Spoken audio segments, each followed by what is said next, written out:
Now, being a DINK, double income, no kids, is often seen as the ultimate modern flex. You have the travels, the career, the freedom, and zero school bus stress. But as an advisor, I see a darker side to this. I call it the golden cage. Most things are living a parallel financial life. You share the mortgage or the rental, you share the dinners, but you're not yet building a unified fortress. You are two independent units relying on a high-burn lifestyle. So the moment one of you faces a health crisis or a career burnout, the double income disappears, but the double lifestyle cost stays. You aren't as free as you think you are. You're actually doubly vulnerable to a single point of failure.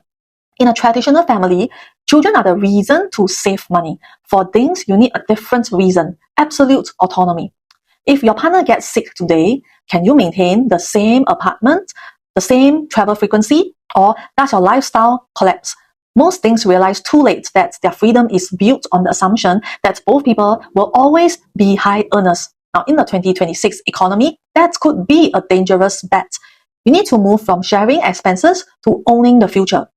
Step 1. Leverage on your kid dividend. Now, this money that you are not spending on tuition is your freedom fund.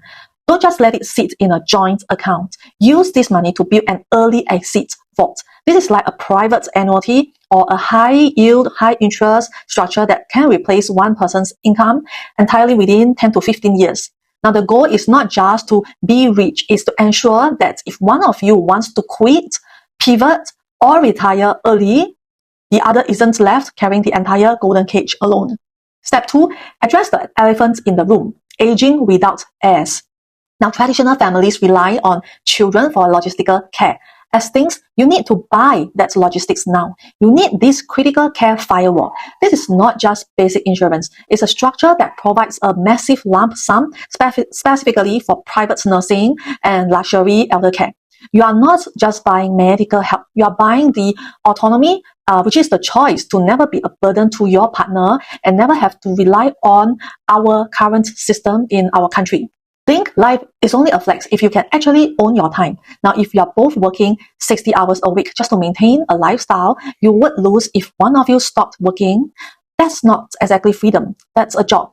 I help DINK couples move from joint expenses to total ownership of your life. My autonomy audit identifies where your lifestyle could be leaking and builds a wall around your choices.